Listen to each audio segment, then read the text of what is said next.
31. 읍내를 에워싼 불길. 그날은 눈이라도 퍼부을 것처럼 암회색 구름이 두껍게 덮이고 바람끝이 메웠다. 북쪽으로 금산, 남쪽으로 첨산, 서쪽으로 진광산, 동쪽으로 제석산이 모두 구름 속에 묻혀 있었다. 실가지들이 바람을 타고 우는 소리만 스산한 칠동 과수원에서 연달아 총성이 진동한 것은 오후 2시께였다. 그 총격전에서 배성호가 다른 한 명과 함께 죽었다. 뒤늦게 신원이 밝혀진 다른 한 명은 같은 동네에서 입산한 고두일이었다. 읍내 병력 중에서는 4명이 목숨을 잃었다. 심재모의 계엄군이 1명이었고 임만수의 경찰 토벌대가 3명이었다. 읍내 병력이 갑절이나 사상자를 낸 것은 창고 안에서 완강하게 저항하는 적을 상대해야 하는 위치의 불리함이 있었는 데다가 심재모의 명령을 무시한 임만수가 무모하리만큼 경찰 병력을 전진시켰던 것이다. 배성호와 고두일의 피로 물든 시체는 4명의 군인 경찰들의 시체와 함께 군인들이 옮겨갔다. 이놈들아, 내 아들 죽였으면 죽은 몸뚱이나 놓고 가거라. 어쩌려고 너그가 갖고 가냐. 살았을 때 빨갱이고 공산당이, 쟤 죽어서도 빨갱이고 공산당이다냐 이놈들아. 사람들에게 양쪽 팔을 붙들린 과수원댁은 눈이 뒤집혀 발악하고 있었다. 과수원댁은 총격전이 계속되는 동안에는 군인들에게 붙들려 있다가 이제는 동네 사람들에게 붙들린 것이었다. 몸부림을 치다가 과수원댁은 끝내 혼절하고 말았다. 동네 사람들은 여기저기 삼삼오오 모여 수군거리고들 있었다. 아직 그대로 남은 공포감과 총성의 여음이 그들을 흩어지지 못하게 묶어놓고 있었다. 시상이나 형제간이 아니라 왼수로 태어났는갑구만. 형제간은 남남이란 옛말이 그런 데가 하나도 없네. 근데 좋은 일에 넘이고 굳은 일에 형제간이란 옛말도 안 있습디요. 글씨 말이시. 놈도 못할 일을 형제간이 했으니 기가 막히제. 그것도 동상의 헌짓이라면 또 모르겠어. 어찌 성이 그럴 수가 있는지 귀신도 놀랄 일이요. 그 말 없고 얌전던 사람 어디에 그리 모진 맘이 있었는지 모르겠어. 아유, 참말로 무서운 사람이요. 그나저나 부모가 심을 저리 하매치게 해놓고 어찌 한 지붕 밑에서 나떼하고 살란꺼?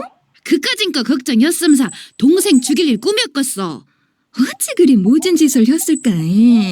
엄마 이 사람 자다가 봉창 두들기는 소리하고 앉았네. 동상이 허는 빨갱이질 땀시 자기 전정이 망쳐진 게 그랬지 어찌해. 참말로 징어디 징한 놈이시. 동상 죽이고 지놈이 벼슬하면 군수를 해먹겠어? 도제사를 해먹겠어? 아니 군수고 도제사고 다 해먹는다고 쳐. 그 맛 애지간히 꼬시겠다 인문딩이. 어따 자그만치 열내서 목구녕에서 피 솟겠네. 근데 말이여, 성우 총각이 잘못 생각했는지도 모를 일이란께. 죽기를 작정하고 댐비지 말고 그 대장 말 믿고 자수였더라면 죽는 것은 면했을란지도 몰랐는디. 금내 말이시 그 군인 대장이 자수하면 살려주겠다고 그리도 자수를 권했었담시로? 그랬다등마. 자수여서 살아났으면 지금니 가심에 못 안 박아서 좋고 지그성 죄인 안 맹길고 전정 열려 좋고 지 수모댕김서 사는 고상 아니어서 좋고 이리저리 다 좋은 일이었는데. 그것이야 다 좋은 쪽으로만 생각하니까 그렇고 자수였다가 팡 쏴주게 불면 어쩔 것인가. 설마은이 그렇게 허겄는가? 설마가 사람 잡네. 염상진내가 쫓겨간 다음에 설마 그리 모락시럽게 사람들을 때려 죽일지 누가 알았더란가. 그것이야 경찰이 온 짓거리지 군인이 한 일이 아니시. 경찰이고 군인이고 빨갱이 잡자고들 눈에다가 시퍼런 불 켜기로는 매일 반이시. 초록은 동색인께. 보성책 이혜룡을 접선하고 온 하대치와 조성책 오판도를 접선하고 온 강동식이 배송원의 과수원 끝머리 둔덕 아래서 합류한 것은 어둑어둑해질 무렵이었다. 강동식이 먼저 도착해서 보니 집 쪽에서 곡성이 들리고 사람들이 웅성거리고 있었다. 먼 거리에서 보아도 초상집 분위기가 분명했다. 그때까지만 해도 강동식은 배성호와 고두일이가 변을 당했으리라고는 전혀 예감하지 못했다. 누구 초상을 당했는지 저렇게 눈이 많아서는 배성원에서 하룻밤 은신하기로 한 것이 어렵겠다는 생각을 했을 뿐이었다. 그들은 배성원에서 하룻밤을 보내고 다음 날 구흥의 과영면 장을 보기로 계획되어 있었다. 보성이나 조성 장날에는 벌교 사람들이 꽤나 모여들기 때문이었다. 강동식은 하룻밤을 어디서 은신해야 할지 걱정스러워하며 누구 초상인지 탐지하려고 집 쪽으로 접근해 갔다. 성호야, 불쌍한 내 새끼. 장계도 못 가고 네가 죽다니 어쩔 거나. 그 생때 같은 나이에 아까워서 어쩔 거나. 요런 무정하고 모진 놈아, 니 좋자고 군인 경찰 내보내서 동상 죽이는 법 어디서 배워왔더라냐 이놈아. 이놈아, 동상 잡아먹고 어디 채벽해 있냐. 싸게 와서 애미 죽는 꼴 네 눈으로 똑똑하니 봐라. 나는 인자 더 못 산다. 요런 숭어코고 기맥힌 꼴 당하고 나가 어찌 더 살겠냐 이놈아. 어디 있냐, 싸게 오니라. 과수원 댁의 목이 쉰 통곡은 끊어지는 듯 하다가 다시 이어지고 멈추는 듯 하다가 또 계속되고는 했다.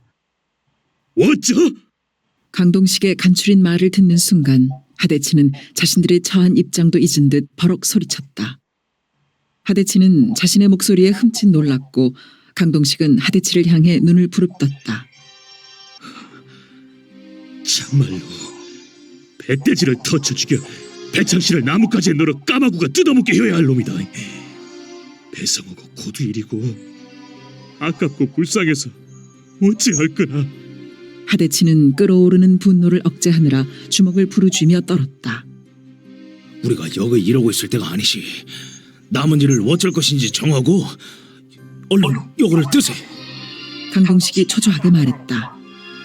근데 배성호가 그 임무나 끝내는지 모르겠네. 하대치가 미간을 구기며 고개를 갸웃거렸다. 뭘 말이여? 이 선상님하고 접선하는 일 말이지. 두 사람은 서로를 마주보며 말이 없었다. 배성호의 어머니를 통해 이지숙과 접선하기로 된 일이 완료되었는지 어떤지 두 사람으로서는 알 수가 없었던 것이다. 당초의 계획은 내일 과영면 장을 보고 돌아가는 길에 이지숙과 동행하기로 되어 있었다. 어디서 알아볼 길도 없고 오늘 일로 경비가 더 심해졌을 것인께 내일 과역 장 보는 것도 위험하시. 그렇게 이 길로 그냥 부대로 돌아가 보고부터 마세. 강동식이 신중을 기해 말했다. 그러나 하대치는 고개부터 저었다. 그것은 안 될 말이여. 죽은 사람은 죽은 사람이고 우리가 짊어진 임무는 임무여. 우리가 부대로 돌아간다고 죽은 사람이 살아날 것도 아니고 계획만 다 허물어지는 것이여. 그러고 배성호가 임무를 완수하고 죽었는지도 우리가 그냥 돌아가 불면 이 선생님은 내일 어떻게 되겠는가? 그런 것을 나도 안 생각한 것이 아니시. 근데 임무가 완수되었는지 안 되었는지 요런 행편에 어찌 알거냐 그것이요. 그것이야 간단하시. 이 선생님을 찾아가 보면 된께. 하대치는 무슨 단단한 물건을 콱 씹듯이 말했다. 자네 미쳤는가? 읍내는 시방 호랭이구려. 호랭이굴 아니라 불바다라도 상관없네. 빨갱이질 흠수로 늑대굴 호랭이굴 계ril판이었으면 애시당초 시작도 안 했을 것이네. 하대치는 안창민 동무를 다. 그것은 안 될 말이여. 죽은 사람은 죽은 사람이고 우리가 짊어진 임무는 임무여. 우리가 부대로 돌아간다고 죽은 사람이 살아날 것도 아니고 계획만 다 허물어지는 것이여. 그러고 배성호가 임무를 완수하고 죽었는지도 우리가 그냥 돌아가 불면 이 선생님은 내일 어떻게 되겠는가? 그런 것을 나도 안 생각한 것이 아니시. 근데 임무가 완수되었는지 안 되었는지 요런 행편에 어찌 알거냐 그것이요. 그것이야 간단하시. 이 선생님을 찾아가 보면 된께. 하대치는 무슨 단단한 물건을 콱 씹듯이 말했다.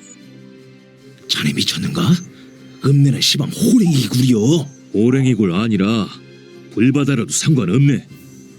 빨갱이질 흠수로 늑대굴 호랭이굴 계ril판이었으면 애시당초 시작도 안 했을 것이네. 하대치는 안창민 동무를 생각하고 있었다. 그 사람은 허벅지에 총상을 입고도 다섯 동지들의 안전을 위해서 끝내 등에 업히지 않았었다.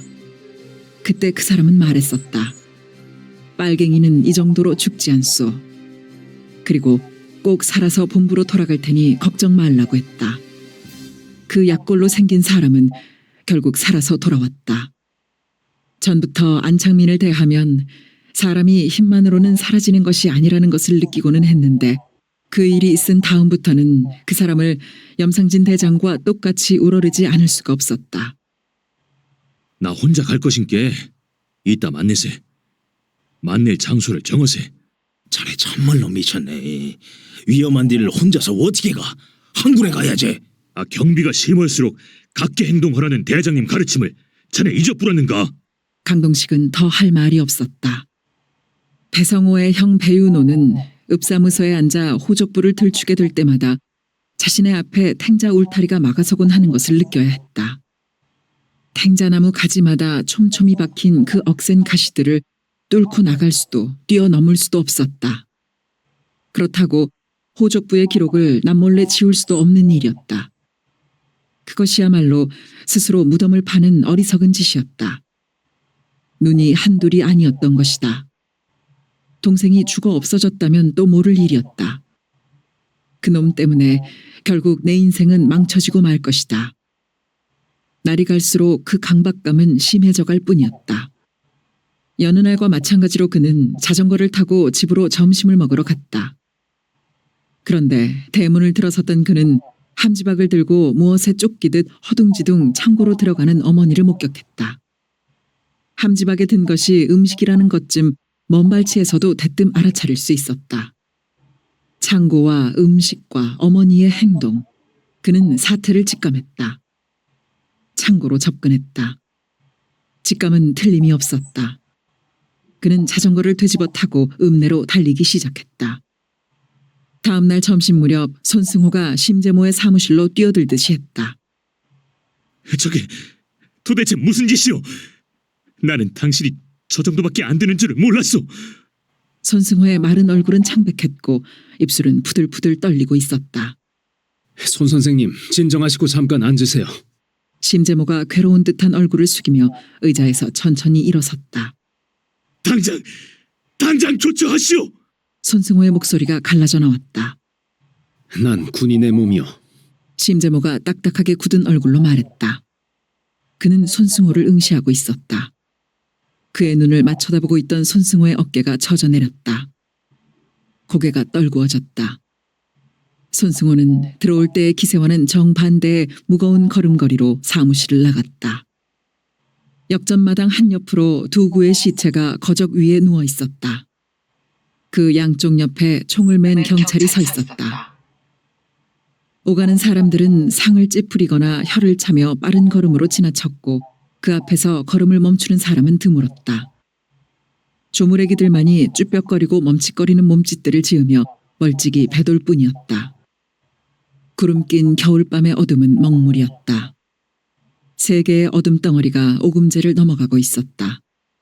사람의 형체를 갖춘 것은 가운데 어둠 덩어리였고 앞뒤의 것은 거의 사람의 형체가 아니었다. 커다란 등짐들을 지고 있어서였다. 다음 날 새벽 해가 솟을 즈음 과수원 집에서는 소란이 벌어졌다. 안방 아랫목에 누워 있어야 할 과수원 댁의 자취가 없었던 것이다. 옆에 붙어 앉아 지키고 있었던 세 사람, 두 자식과 그 아이들의 이모도 전혀 모르고 있었다. 과수원 댁은 창고에 목을 매달아 죽어 있었다. 이틀 밤낮을 지키느라고 지칠 만큼 지친 옆 사람들이 깜빡 잠에 빠진 사이에 과수원 댁은 일을 저지른 것이었다. 새끼 시체나 찾아다가 묻어 죽어나갈 일이지. 무엇이가 그리 급혀 이 사람아. 뻣뻣하게 굳어진 아내의 시체를 받아 안으며 배성호의 아버지 백운호의 목은 잠겨들고 있었다. 19살 난 배성호의 여동생은 어머니의 치맛자락을 움켜잡고 발버둥질을 쳤고 중학생인 남동생은 소울음을 토해내며 창고의 판자벽에 머리를 짓짓고 있었다. 옆걸음질을 하는 몸이 겨우 들어갈 수 있도록 신당문을 열고 안으로 들어서는 들몰댁의 몸은 한사코 죄어들고 있었다. 신당 안은 어둠침침했다. 향이 타고 있는 것도 아닌데 짙은 향내음이 코를 자극했다. 오랜 세월 동안 방 안 구석구석에 배어있는 냄새였다. 호랑이를 데리고 서 있는 신령님 화상과 울긋불긋한 종이꽃들과 색색의 폭이 넓은 무복과 굿에 쓰이는 가지가지 도구들. 들몰댁은 으스스 무섬증이 들고 무슨 몹쓸 짓을 하러 들어온 것처럼 두려움에 눌렸다. 들몰댁은 신령님 앞에 절부터 4번 올렸다. 그때마다 신령님, 지는 신바람하러 들어왔구만이라를 되풀이했다. 소화의 심부름이라는 말을 확실하게 해야 마음이 놓이겠는데 신령님 앞에서 소화를 어떻게 불러야 하는지 몰라 안타까웠다. 절을 마친 들몰댁은 신령님을 모신 단을 향해 무릎걸음으로 다가갔다. 단에 처진 진홍색 천에 눈이 부셔 들몰댁은 눈을 껌벅이며 숨을 몰아쉬었다. 어느 때 한 번 감히 만져볼 생각조차 못했던 신단옷이었다. 들몰댁은 주저하며 진홍천을 잡았다. 손끝이 바들바들 떨렸다. 그것을 조심스럽게 걷어올렸다. 제기함이 드러났다. 그것을 쌓은 듯이 해서 끌어냈다. 나무 상자에는 제기들이 가득 들어있었다. 하나씩 조심해서 드러냈다. 바닥에 한지가 깔려 있었다. 그 한지를 들추었다. 소화가 일러준 대로 돈은 거기에 있었다. 돈은 적은 액수가 아니었다. 어림잡아도 쌀 67가마니 값은 되었다. 나 걱정은 말고 그 돈으로 악어들하고 삼릉나도록 하시오. 순천으로 넘어가기 직전에 소화가 한 말이었다. 나가 들못대 건디 딱 한 가지 부탁이 있어. 나가 없다고 이사 오지 마시오. 그러고 밤잠 깊이 자지 말고 아무것도 모르는 그분이 맘 놓고 왔다가는 큰일 난게. 들몰대기 밤낮으로 지키다가 그분이 오면 그 길로 뜨게 하란 말이오. 소화의 간곡한 부탁이었다. 들몰댁은 돈을 확인만 하고 제기들을 다시 넣었다. 제기함을 제자리에 옮겨놓고 신당을 나왔다. 소화는 삼동 추위에 간방 고생을 하는데 그 돈으로 쌀밥 끓여대며 앉았을 수는 없는 일이었다. 이번 일로 소화의 깊은 속을 헤아리게 된 들몰댁은 소화가 혈육처럼 느껴졌고 자기보다 못했으면 못했지 나을 것이 아무것도 없는 소화의 팔자기구함에 가슴이 메고 있었다. 들몰댁은 소화 뒷바라지가 우선이라고 생각했다. 점심은 을에 굶을 것이고 아침 저녁 두 끼를 오만 잡동사니를 섞어가며 밥을 하면 새 입이 삼동 나기에는 한 가마니 쌀로 견딜 것이었다. 면회부터 가보아야 할 일이었다. 핏기 없이 푸석푸석 하던 얼굴이 한시도 눈앞에서 떠나지 않았다.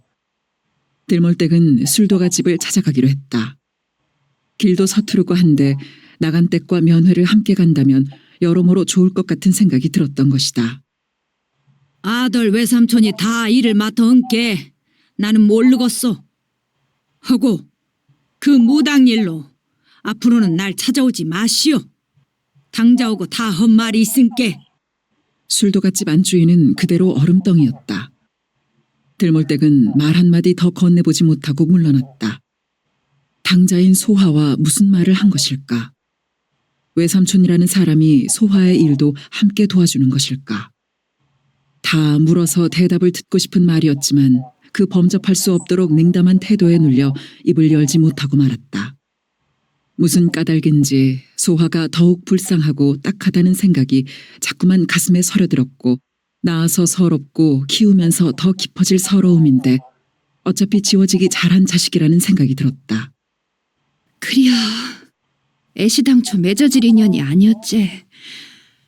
그리 애가 지워진 것도 다 신령님 뜻일 것이요. 들몰댁은 속으로 말하며 고개를 끄덕였다. 들몰댁은 돈을 꺼내다가 한약방부터 찾아갔다. 소화의 보신을 위해 환약을 지어야 했다. 면회 때 건네줄 사식에 슬쩍 끼워 넣을 작정이었다. 발각될 것을 생각해서 돈도 미리 준비해둘 예정이었다. 남편이 1년 옥살이 할 때 감옥에서도 돈이면 안 되는 것이 없다는 것을 알았던 것이다.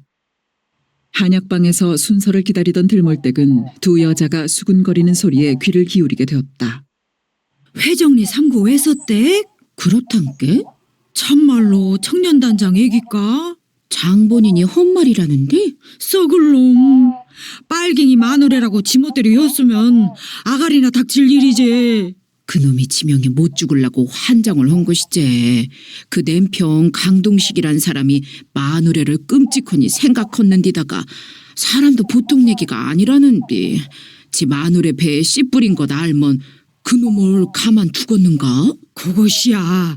남정네들끼리 죽으나 사나 얼일이고 소문이 요리 아침한게 퍼지대게 어는 반이니 외서댁이란 여자가 큰 탈 났네. 금매 말이시 죽도사도 못하게 생겼네. 참말로 빨갱이 예편네 된 것도 서러울 것인데 그런 꼴 할라 당하고 소문꺼정 나부르시니 북조가리는 잔생에도 없는 예편네시. 들몰댁의 가슴은 두근두근 뛰고 있었다. 꼭 자신이 당한 일만 같았던 것이다. 외서댁과는 서로 아는 사이였다. 몇 차례씩 함께 잡혀들어가 고초를 겪다 보니 얼굴들이 익었고 눈으로 말을 나누는 사이들이 되었던 것이다. 편하게 곱지는 않지만 사람의 눈길을 머물게 하는 이상스런 냄새가 풍기는 것 같은 얼굴에 젖가슴이 유별나게 큰 실한 몸을 가진 여자였다. 인자 어찌 살라는고. 들몰댁은 가슴에 바위덩이가 얹힌 것만 같았다. 들몰댁은 한약방을 나와 포목점으로 갔다. 광목을 끊고 소음을 샀다. 소하는 소음둔 옷을 입고 가기는 했지만 그건 몸 맵시를 생각해서 지은 옷이라 소음이 종이장처럼 얇았다. 성치도 않은 몸에 그 옷으로 삼동 감방 생활을 하다가는 질에 얼어 죽을 판이었다. 환약을 찾기로 한 이틀 동안 들몰댁은 사람 하나를 사서 소하의 몸에 맞게 남자 한복 2벌을 만들었다. 들몰댁, 여그 온세에 그분이 오면 어쩌라고 이리 왔어. 나가 그리 당부였는데. 들몰댁을 대하자마자 소하가 원망스러워하며 한 말이었다. 어찌 해피라고 오늘 오시겠소. 기자님 고생하실 것 뻔히 암수로 발 묶고 앉았을 수가 없었구만이라. 들몰댁 맘이야 고맙지만 내 당하는 고생은 함시랑 안 쏘. 내 고상 막으려다가 그분한테 화돌아가면 그 후에 그 한스러움을 어찌하란 것이요. 그분만 건강하고 무사하면 나는 무신 고상을 당해도 아무 상관이 없어. 몸이 당하는 고상을 마음이 못 이기면 고상이 되는 것이고 몸이 당하는 고생을 마음이 이기면 고상이 아닌 법이요. 나가 고생을 당해 그분이 무서울 수만 있다면 이런 고상이야 평생도 당하겠어. 소하는 헛것을 보는 것 같은 몽롱한 눈으로 마치 주문을 외듯이 느리고 낮은 목소리로 말하고 있었다. 그녀의 얼굴 부기는 더 심했고 눈동자에는 핏발이 성했다. 들몰댁은 그런 소하를 겁나고 걱정되는 마음으로 지켜보고 있었다. 아휴, 신이 내리는 것이 아닐란가 몰라. 여기서 신이 내려불면 어찌했을꼬. 사실 소하는 사건이 일어나기 전날 밤에 정하섭을 다시 만나고 있었다. 당신은 나에게 무엇일까? 갈수록 내 마음에 크게 번져오는 사람. 당신은 달이다. 그래, 달이다. 젖가슴에 얼굴을 묻은 정하섭의 읊조림이었다. 그 음성은 귀로 듣지 않았다. 바로 가슴으로 울려왔다. 황송합니다. 달이길 감히 바라지 않습니다. 하나의 작은 별만이라도 황감합니다. 아닙니다. 별에게도 욕심하지 않겠습니다. 제 욕심이 행여 당신의 괴로움이 되어서는 아니 됩니다.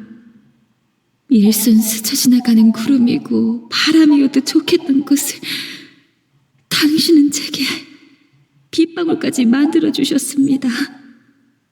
당신은 정녕 제 해입니다. 소하는 소리 없는 대꾸를 했었다. 시간 다 됐습니다. 간수가 메마른 소리를 냈다.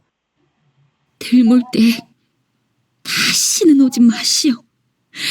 나 일은 정 사장 댁에서 다 손써주고 있을게. 침만 잘 지키겠다고 약속하시오. 소화는 황급하게 말했다.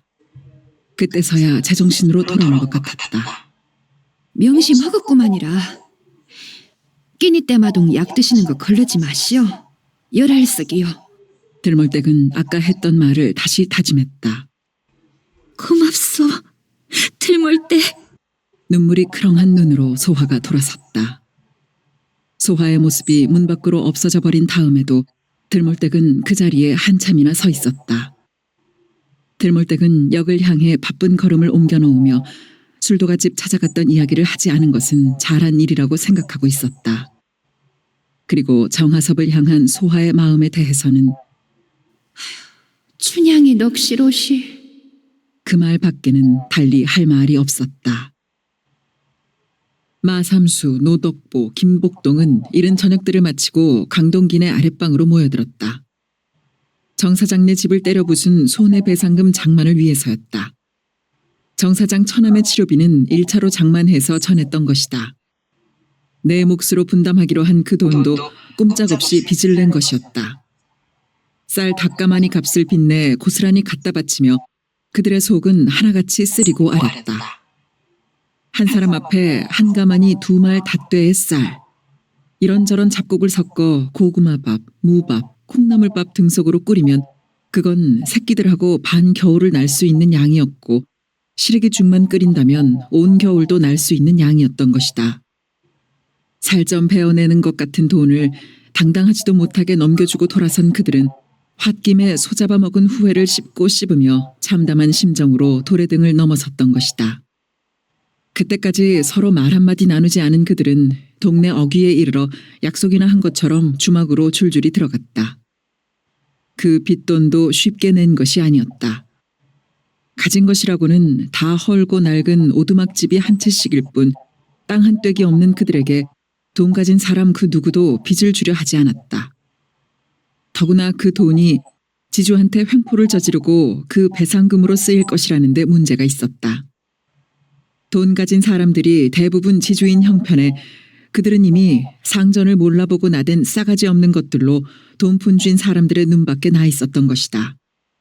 배상금을 내야 할 날짜는 바득바득 다가오고 그들은 어찌할 방도가 없어 마름 허출세를 찾아가지 않을 수가 없었다. 허출세는 초장부터 기고만장하게 거드름을 피우고 콧대를 세웠다. 내까지 것들이 뛰어봐야 벼룩이지 하는 태도로 그들을 발밑에 깔았고 그러면서도 돈은 빌려줄 수 없다고 고개를 틀었다. 그들은 그의 속셈을 환히 알고 있었다. 막다른 골목에 몰린 것을 알고 이자를 높이려는 수작이었던 것이다. 그의 그런 교활한 성정을 평소부터 잘 알고 있었기 때문에 그의 앞에 머리 숙이지 않으려고 여기저기 줄을 대다가 실패만 거듭했던 것이다. 허출세는 7부 이자를 내라고 했다. 5부로 내려달라고 네 사람은 돌아가며 사정하고 간청하고 애걸했다. 그래서 1부를 깎고 6부 빚돈을 내었던 것이다. 침울한 얼굴을 맞대고 앉은 네 사람은 말이 없었다. 다시 허출세를 찾아가야 한다는 명백한 사실 앞에서 더 필요한 말이 있지도 않았다.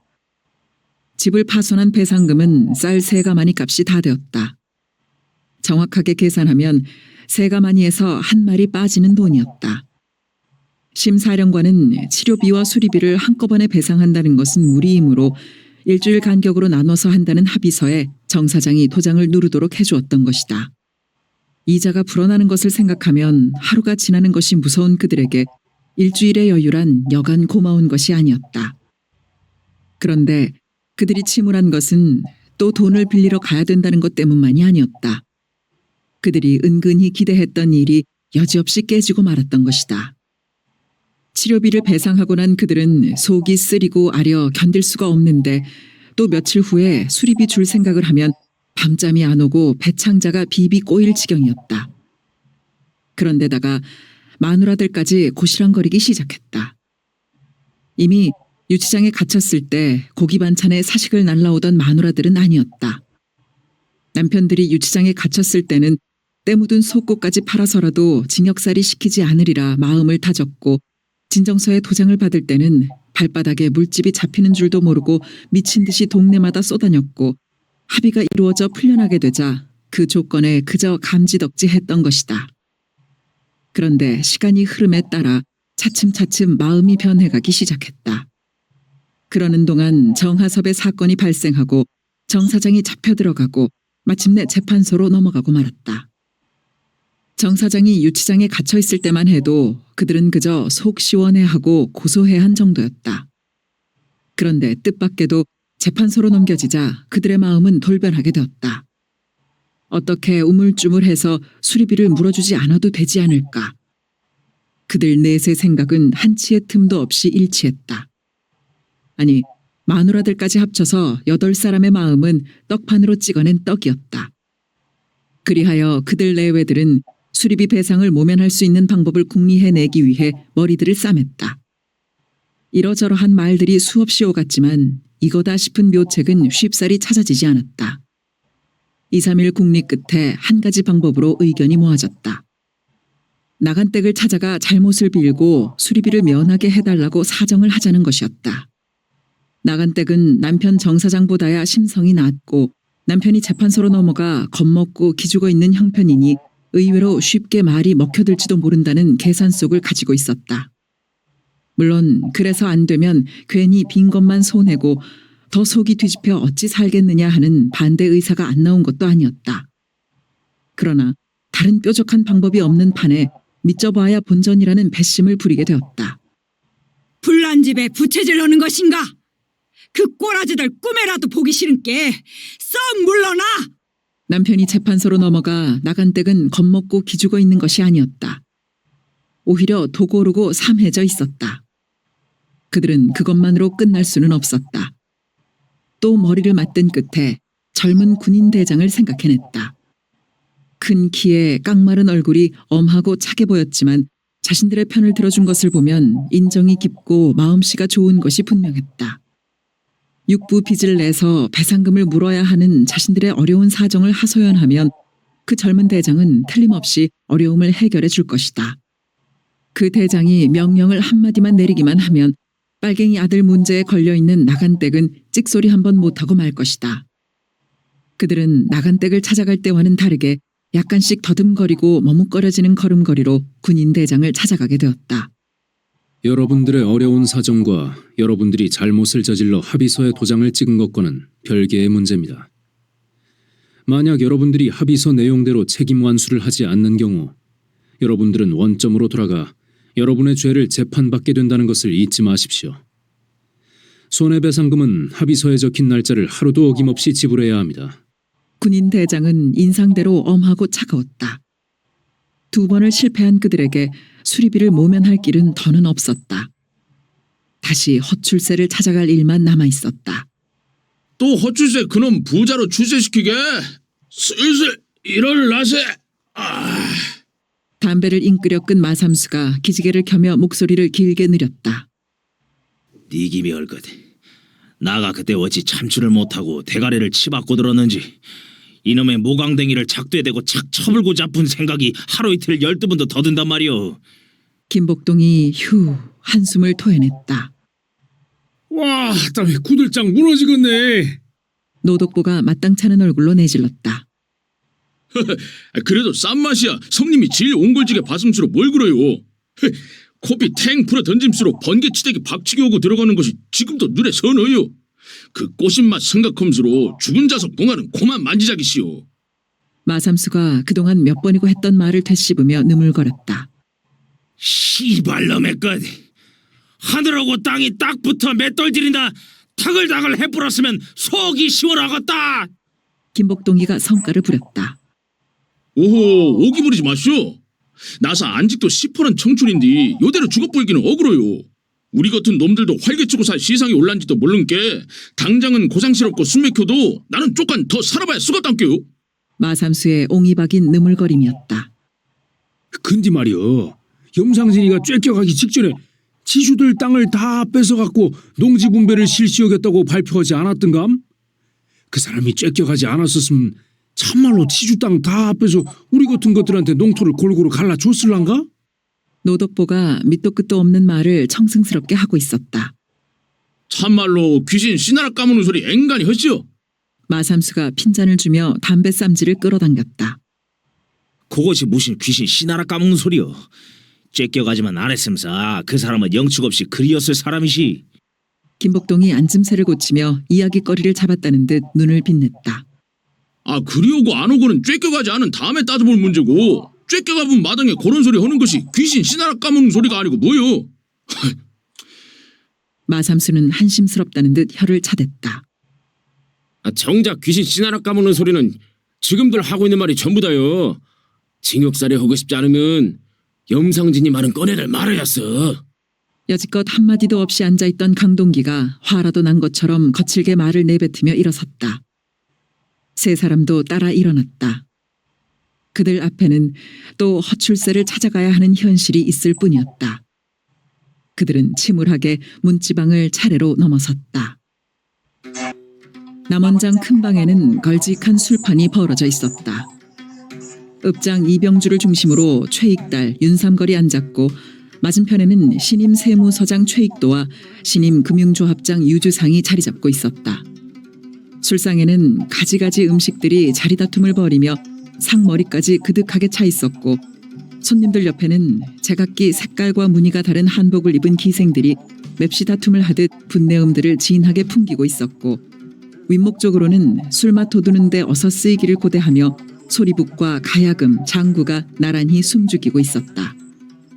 그런 술자리의 완비에 비해 술상에 둘러앉은 5사람의 기분은 썩 좋아 보이지가 않았다. 특히 최익달과 윤삼걸의 얼굴은 환한 기색이 역연했다. 술자리를 마련한 2사람의 기분이 그러하므로 나머지 3사람도 자리가 옹색했고 자연히 술상머리 분위기는 어색스럽고 꺼끌꺼끌했다. 흥겹고 흐드러져야 할 술자리가 그리 된 데에는 무슨 까닭이 있을 것이었다. 그건 다름 아닌 주빈격인 심재모가 술자리를 채우지 않은 때문이었다. 심재모는 초청을 거절한 것이 아니었다.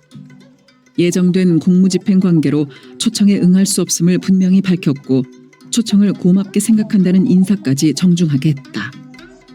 그리고 예하부대 정기 순시를 위해 조성으로 떠났다. 읍장을 통해 그런 연유를 상세히 들었고 심재모가 읍내에 없다는 것까지 확인했으면서도 최익달이나 윤삼걸은 그가 일부러 초청을 거절한 것으로 받아들이고 있었다. 최익달과 윤삼걸은 심재모가 정 사장을 재판소로 송치시켜버리는 것을 보고 퍼뜩 정신이 들었던 것이다. 저것이 아무래도 예사 것이 아니로구나. 저것이 필시 세상 물정 모르고 나대는 젊은 혈기거나 지방 유지들을 우습게 볼 만큼 서울 백줄이 든든하거나 둘 중에 하나일 것이다. 2사람은 그렇게 의견을 모으고 나자 앞서 정 사장 편을 들어 전화로 욕지를 해대고 맛보기로 나간 것이 슬그머니 캥기는 것이었다. 앞뒤 안 가리는 젊은 혈기라 해도 그 손에 읍장이고 서장이 꼼짝 못하는 권력이 들렸으니 문제였고 서울에 백줄이 든든하게 이어져 있다면 그건 더욱 문제였던 것이다. 자기네가 그렇게 윽박지르고 몰아쳤으면 어느 정도 기가 꺾이고 주눅이 들어 정 사장과 적당히 잘해서 어물어물 내보낼 줄만 알았던 것이다. 정 사장을 그 지경 만드는 걸 보면 어느 유지라고 안전에 있을 리 없을 터였다. 칼든 놈 앞에 목 디미는 어리석은 짓을 할 이유가 없었다.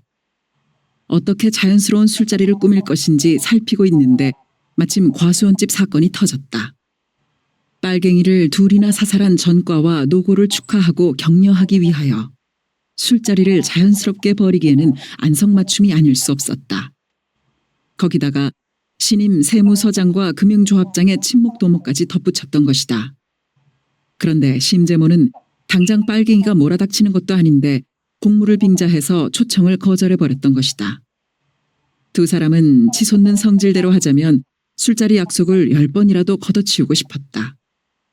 그러나 중간에서 수고한 읍장을 보나 외지에서 부임해온 금융조합장의 체면을 보나 이미 정해놓은 약속을 지키지 않을 수가 없었다. 형님, 그만 기분 푸십시다. 그 사람이 고의로 술자리를 피한 것 같지는 않습니다. 이쪽도 실수가 있었어요. 며칠 전에 미리 통고해서 시간을 맞추게 했어야지요.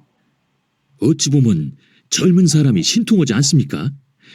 기생 끼고 왔는 고급 술자리에 정신없이 덤비지 않고 빨갱이를 맡겠다고 근무에 충실하는 것이. 오늘만 날이 아닌 게 오늘은 오늘대로 기분 좋게 놀고 다음에는 미리미리 통고해서 다시 술자리를 만들면 되지 않겠는가요? 그래 드리는 말씀인데 주제 넘다고 야단하지 마시고 좀 들어보십시오. 그게 다른 말이 아니라 연고가 그러하니 형님은 그때 가서 술을 사시고 오늘 술은 제가 내는 것으로 해주십사 하는 말씀입니다. 신임 세무서장 최익도가 둥글둥글한 생김대로 구변 좋게 엮어내렸다. 그는 최익달과 사촌이었고 전임자 최익현의 자리를 이어받는데 국회의원 최익승이 결정적 역할을 했던 것이다. 그거 참 좋은 말씀입니다. 그리 허락하시죠. 신임 금융조합장 유주상이 거들었다. 그는 안시문중에서 차지하려던 자리를 용케도 광주에서부터 차고 내려온 사람이었다. 그래서 그가 도청에 굵은 줄이 닿아 있다는 소문이 부임하기 전에 이미 퍼졌었다. 동상 체면 봐서라도 그것이 좋겠소. 술값을 반타작하기로 했던 윤삼걸이 거드는 척하며 발뺌을 하고 있었다. 술이야 누가 내구나. 아이 동생 말 듣고 본게 그럴 법도 허시. 최익달은 어물쩍거리며 술값을 동생에게 떠넘기고 있었다. 자, 새 기분으로 흥나게 술들 드십시다. 이년들아, 흥 안 돋구고 뭐려? 세무서장 최익도가 술판을 맡고 나섰다. 좌중이 헛기침을 하며 자리를 고쳐 앉았고 기생들이 생기를 띠며 제 짝을 찾아 눈웃음 쳤고 팥비 술을 권하며 술판은 어우러져 갔다. 근데 말입니다. 시뻘건 대낮에 빨갱이가 7동까지 잠입해 있었다는 것은 문제 아니겠는가요? 다행하게 잡아 죽이기는 했는데 만약에 잠입한 것을 알려준 사람이 없었더라면 그것들을 못 죽였을 거다니요. 그랬으면 그날 밤에 그것들이 읍내 안통으로 숨어들어 무슨 일을 저질렀을지 모를 일 아니겠소. 그것만 생각하면 자다가도 벌떡 잠이 깨는 판이요. 정 사장 아들이 도래등에 나타나고 죽은 두 놈은 정반대쪽 7동에 잠입하고 그러고 보면 다른 빨갱이들이라고 복림이고 쇠머리고 안통이고 지멋대로 싸돌아다니지 않는다는 보장이 없다 이 말이요. 이 문제를 어찌게들 생각하시오? 윤삼걸이 잠옷 심각하게 문제점을 제기하고 있었다. 그렇습니다. 저도 이번에 아주 놀랬습니다. 최익도가 고개를 끄덕거렸다. 우리들 왼수가 바로 빨갱이인데 그것들 씨를 말리자면 더 강력한 방법을 쓰는 도리밖에 없을 것이오. 자네 요번에 서울 가서 본게 거구 기운은 어쩌든가? 최익달은 동생 최익도를 쳐다보았다. 최익도는 자신을 세무서장 자리에 앉게 해준 재종 형님 최익승에게 인사를 올리러 서울 걸음을 했던 것이다. 이승만 대통령 각하의 멸공 북진 통일이야. 변하지 않고 여일하지요. 최익도는 새로울 것 하나도 없는 말을 그러나 자신감 넘치는 어조로 말했다. 형의 물음이 너무 갑작스럽고 엉뚱한 데다가 자신은 서울에 가서 여자 구경과 시내 구경만 실컷 하고 돌아왔던 것이다. 그렇다고 체면상 대답을 어물거릴 수는 없는 일이었다. 글쎄 무변 여이라는 것은 좋은데 온 나라 군대를 역으로 싹 몰아다가 지리산이고 백운산이고 조계산이고 빨갱이라고 베낀 것은 싹 이잡듣기 혀불지 않고 뭐하고 있냐 그것이요. 최익달은 열이 오르고 있었다. 그래도 이승만 대통령 각하께서 국부로 계시니 이만한 겁니다. 유주상이 정색을 하고 말했다. 온 언덕이야 누가 모르겠습니까? 빨갱이들이 새로 꼼질하기는 눈치가 밴게 답답해서 하는 소리제. 최익달이 변명하듯 말했다. 최 사장 말도 맞소. 도종놈 하나 열 포규가 못 당하더라고. 빨갱이들 어설프게 다루다가는 언제 또 당할런지 모를 일이요. 윤삼걸이 최익달을 두둔하고 나섰다. 아마 빨갱이들도 이번 겨울을 못 넘기고 끝장이 날 겁니다. 날은 춥지 군경은 조여들지 잿간 놈들이 산속에서 별 수 있겠어요. 얼어 죽고 굶어 죽고 총 맞아 죽고 뭐가 남겠어요? 유주상은 여유만만했다. 그리 되기가 쉽지요. 읍장이 만족스러운 표정을 지었다. 그니만 됨사 뭐를 더 바라겠소. 아 그러고 참 칠동 빨갱이 잡는 뒤 큰 공을 세운 사람이 읍사무소 댕긴다면서요. 읍장님, 그 사람 공을 지하에 혀서 표창을 하거나 승진을 시키거나 하는 것이 어쩔란가요? 윤삼걸이 새로운 문제를 들고 나왔다. 읍장은 그저 고개만 끄덕이고 있었다. 그 사람이 그 일 이후 매일 술에 취해 출근을 하지 않고 있다는 것도, 그 사람의 처지를 고려해서 다른 곳으로 전근을 시켜줄까 하고 있는 생각도 입에 올리기가 싫었던 것이다. 표창하는 것, 그건 아주 좋은 생각이요. 그 사람한테만 표창을 일이 아니고 앞으로도 그런 공을 세운 은민님은 누구한테나 표창을 하는 것이요. 그것도 그냥 표창장만 달랑 주지 말고 상품이든 상금이든 쪼깬 후하게 주는 것이요. 그리 되면 어찌 될 것이냐? 사람들은 상금 따먹으려고 눈에 불 켜고 빨갱이들을 찾아내려 할 것이고, 군경은 요번같이 쉽게 빨갱이를 잡을 것 아니겠냐, 그것이요. 읍사무소에 상금 낼 돈이 따로 없으면 우리 돈 가진 사람들이 염출하면 간단해요. 내 생각이 어떠시오들? 최익달의 열기 오른 말에 좌중은 조소를 연발했다. 읍장만 입을 다문 채 고개를 끄덕일 뿐이었다. 최익달의 생각이 아주 그럴싸하다고 여기면서도 배은호가 표창장을 받을 것 같지 않아 선뜻 동의할 수가 없었던 것이다. 읍장님은 마땅찮으시오? 모두의 찬동에 힘을 얻은 최익달이 읍장에게 따지듯이 물었다. 그럴 리가 있겠어. 뭘 좀 생각하고 있는 중이요. 그렇겠지요. 우리보담도 읍장님이 먼저 나서서 추진해야 할 일인게요. 아유, 술 맞죠. 다 싸게 여기 술 치고 한가라 근선히 뽑아봐라. 최익달은 기분이 달떠올라서 옆에 앉은 아가씨의 엉덩짝을 찰썩 갈겼다. 아 그래요. 경월이가 그 틉진 목소리로 우리 속을 시원하게 맹글어라. 윤삼거리가 맞장구를 쳤다. 잘하지 못하는 소리지만 청하신이 불러올리겠습니다. 최익도 옆에 앉은 경월이가 제 빛을 발할 때가 왔다는 듯 방글에 웃으며 나부시 절하고는 춘향전 중에서 이도령과 춘향이가 이별 후 상면하는 대목을 하겠습니다. 반허리 걸음으로 뒤로 물러나며 말했다. 가만히 있거라 가만히 있거라. 유주상이 팔까지 저으며 다급하게 말했고 그 갑작스러움에 좌중의 눈길이 그에게로 쏠렸다. 분명 이몽룡이 어사또되어 동안에서 춘향이 만나는 대목이겠다. 유주상은 굳이 고개를 뒤로 돌려 엉거주춤 서 있는 경월이에게 확인했다. 예? 그런가요? 손님의 기색에서 뭔가 심상찮음을 느낀 경월이의 음성은 흔들리고 있었다. 이별하는 장면이 아니고 어찌 해필 상봉하는 장면이냐? 아 그냥 그 대목이 춘향전 중에서 제일 좋아서래. 그거 맹랑하다. 자리에 앉거라. 유주상의 명령에 경월이와 고수 노릇을 하려고 나앉았던 기생은 황급히 제자리를 찾아들었다. 제가 왜 이러는 거 하면 춘향전이라는 것이 가만히 따져놓고 보면 아주 맹랑하고 기분 나쁜 이야기입니다. 그 줄거리야 다 아는 거니까 다시 말할 거 없고, 문제는 양반 자제가 천기의 딸을 첩이 아니라 정실로 맞아들이기에 이야기를 억지로 꾸민 데 있습니다. 그 의도가 무엇인지 한 번씩 생각해 본 일들이 있으십니까? 유주상은 좌중을 훑어보았다. 모두는 멀뚱한 표정일 뿐이었다. 유주상은 정종잔을 꼴깍 비우고 말을 이었다. 당초에 그 이야기를 지어낸 것이 필경 상놈일 것인데 그놈이 아주 음흉하고 고약한 놈입니다. 세상에는 있을 수도 없는 그런 억지 이야기를 꾸며 양반은 별것이냐, 상것을 정실로 맞아들이지 않느냐, 상것이라고 뭐가 다르냐, 양반 정실이 될 수 있다, 양반을 낮추고 상것을 올려서 양반이나 상놈은 다 똑같은 사람이다 하는 이런 말을 하고 있다 이겁니다. 요런 싸가지 없는 생각이 어디 또 있겠어요. 춘향전이 제대로 됐으려면 이별하는 장면에서 끝났어야 합니다. 이몽룡은 과거급제하고 양반직 새학씨를 정실로 맡고 춘향이는 고분고분 변사 또 수청을 드는 것이 되어야 옳은 것입니다. 제 말이 어떻습니까?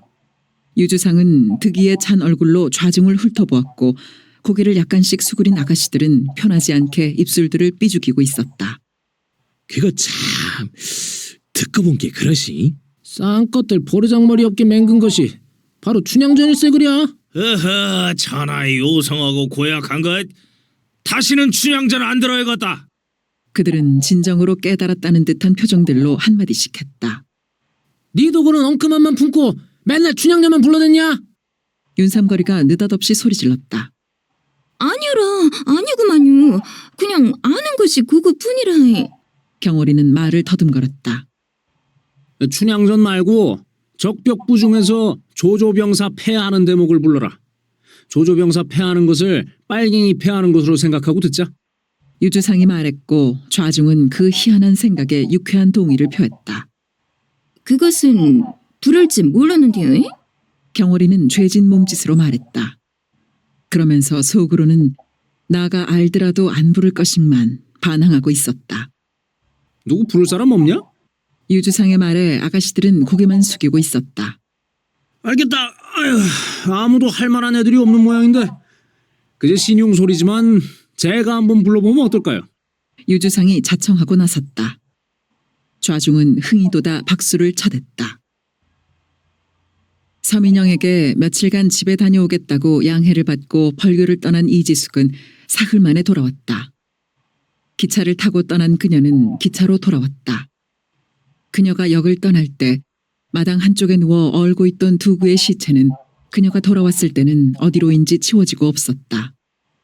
하숙집에 당도한 그녀가 지극히 무심한 듯 그러나 제일 먼저 꺼낸 말은 그것에 대해서였다. 가족한테 줘서 장사 지내게 했답니다. 그래도 그 대장이 영판 맘씨가 좋은 사람입니다. 원체는 닷새를 뉘어놔야 한다는데 사흘 만에 그 보를 면하게 해줬은게요. 젊은 사람이 너무 가심 아픈 것도 다 알고 고마운 일이제라. 아주머니는 콧물까지 찍어내고 있었다. 그러네요. 고마운 일이군요. 그녀는 건성으로 대꾸하고 있었다. 이지숙은 손발을 씻고 이부자리를 폈다. 몸의 피로와는 달리 잠이 오지 않았다. 산들이 줄기를 이루며 뻗어나가고 있었다. 그 어떤 힘으로도 무너뜨릴 수 없는 굳건함과 완강함으로 산들은 어깨동무하며 끝없이 이어져 가고 있었다. 그것은 굳센 힘이었고 강한 의지의 표상이었다.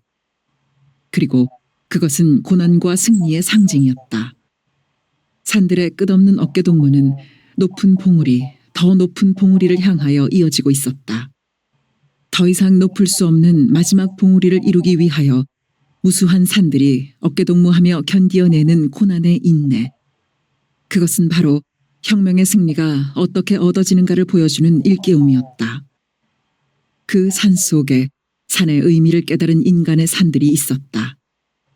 그 산들과 어깨동무하기를 주저할 까닭이 없었다.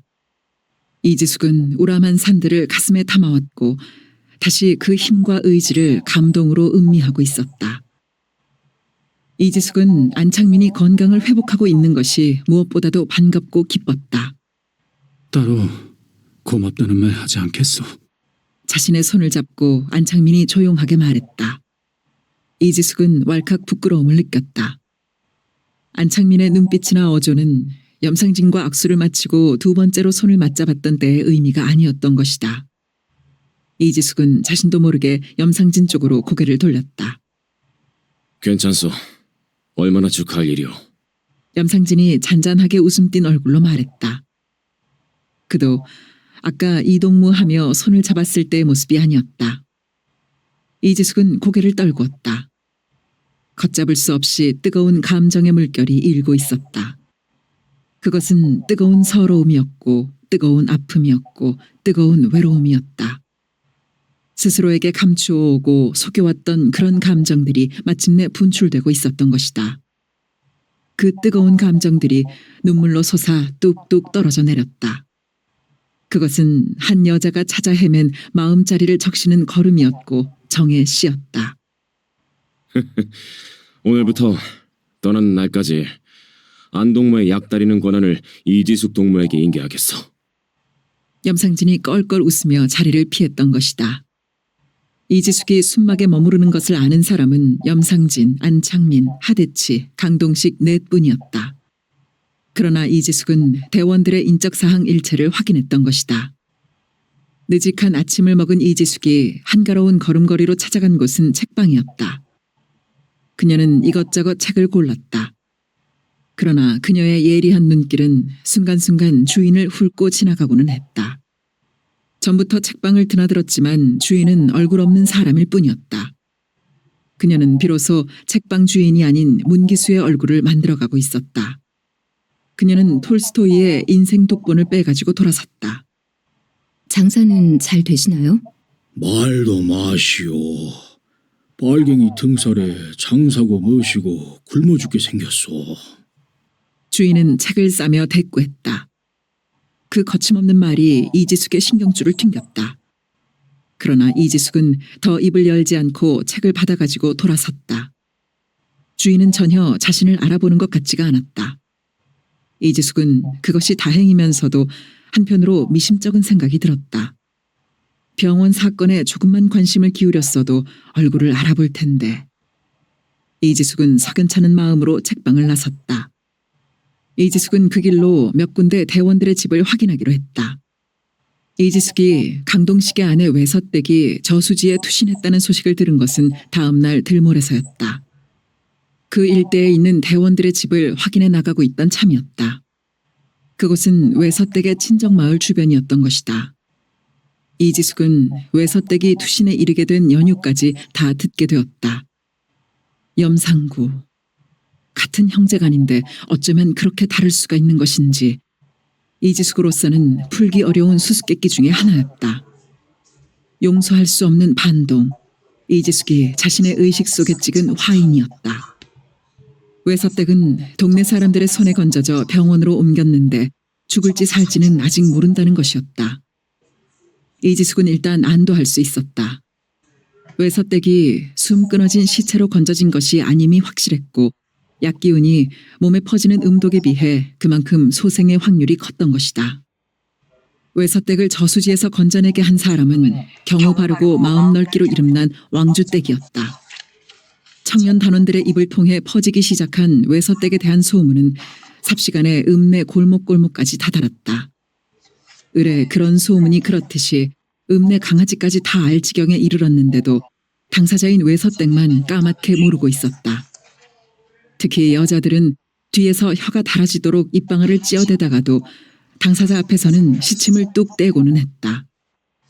단 한 사람, 왕주댁만은 외서댁을 딱하고 가엾게 여기며 어떤 방법으로 그 소문을 알려주어야 할 것인지를 고심하고 있었다. 며칠을 망설이면서 보내고 있는데 외서댁 친정어머니가 동네로 들어서는 것을 목격했다. 왕주댁은 첫눈에 그 나들이의 의미를 알아차렸다. 외서댁의 친정에도 소문이 늦게 전해졌던 모양이었다. 외서댁 친정어머니가 집 안으로 들어간 다음 왕주댁은 외서댁의 집을 맴돌며 귀를 기울였다. 가만가만한 음성이 한동안 이어지다가 마침내 울음소리가 흘러나오기 시작했고 죽어라 죽어 죽는 수밖에 달리 도리가 없다 하는 말이 울음에 섞였다. 얼마쯤 지나 외서댁 친정어머니가 돌아갔다. 왕주댁은 그때부터 불안해지기 시작했다. 그러지 않아도 젊은 나이에 일 저지르기가 십상일 터인데 친정어머니까지 그렇게 몰아세우고 갔으니 일은 예사롭지가 않을 것 같았던 것이다. 외서댁 내에서는 저녁 때 굴뚝에서 연기가 오르지 않았다. 왕주댁은 채를 빌려달라는 구실을 내세워 외서댁을 불러냈다. 오냐, 네가 일 저지르기로 작심을 했구나. 채를 들고 사립을 나서며 왕주댁은 생각하고 있었다. 헛것을 보고 있는 것 같은 외서댁의 얼굴에 그 느낌은 역력히 드러나 있었다. 그날 밤 왕주댁은 외서댁의 바로 뒷집인 중천댁의 아랫방에 쪼그리고 앉았다. 밤이 얼마나 깊었는지 알 수 없었다. 어디선가 애 우는 소리가 들려왔다. 그 소리는 점점 거세어져 갔다. 중천댁! 일하는 같다! 왕주댁이 방문을 차고 나갔다. 외서댁은 안방에도 아랫방에도 없었다. 얼음장처럼 찬 방바닥에서 애만 자지러지게 울어대고 있었다. 목을 맸나 싶어 부엌키고 헛간을 살폈다. 어디에도 외서댁은 없었다. 저수지. 왕주댁의 머리를 스친 생각이었다. 외서댁 죽는다! 외서댁 죽는다! 왕주댁은 방망이로 양푼을 두들겨대며 있는 대로 외쳐댔다. 사람들이 몰려나와 집단에 불을 당기기 시작했다. 한 패는 저수지로 가고 한 패는 당산나무 쪽으로 가. 사람들을 두 패로 갈라지게 한 왕주댁은 저수지 쪽으로 다른박질 치기 시작했다. 그들이 저수지에 당도했을 때 소복한 외서댁은 물 위에 둥둥 떠 있었다. 이지숙은 집으로 돌아가는 길을 일부러 병원 앞으로 잡았다.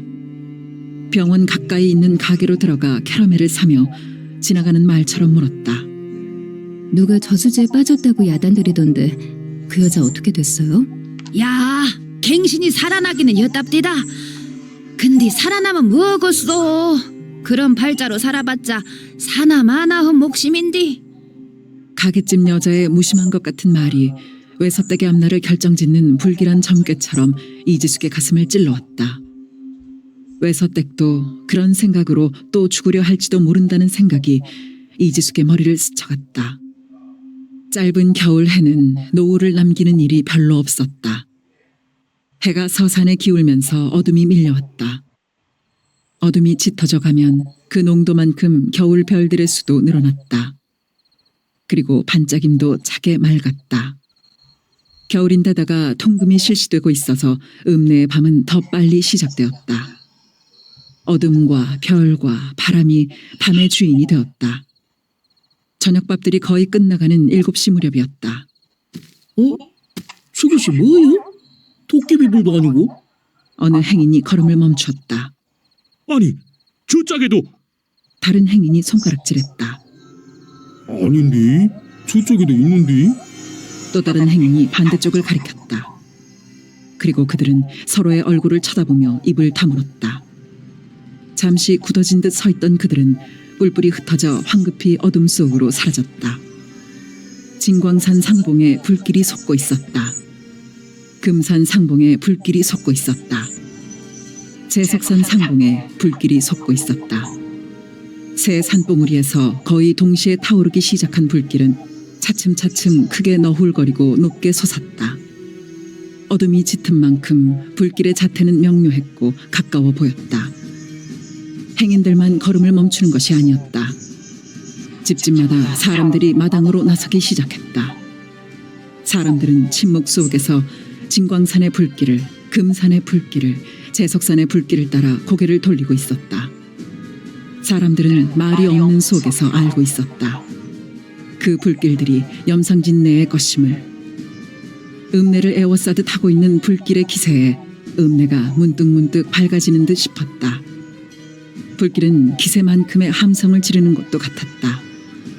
진광산의 불길은 보성에서도 조성에서도 환히 보일 거였다. 그곳 사람들도 그 불길이 누구의 것인지를 알 것이 분명했다. 진광산의 불길도 금산의 불길도 제석산의 불길도 잠시나마 잦아들거나 약해짐이 없이 자정 무렵까지 타올랐다. 그 불길들이 거의 동시에 타올랐던 것처럼 어느 것이 먼저인지 모르게 꺼져가게 되자 어둠은 한결 짙어졌다. 12월 하순의 밤이 정적 속에 잠겨들고 있었다.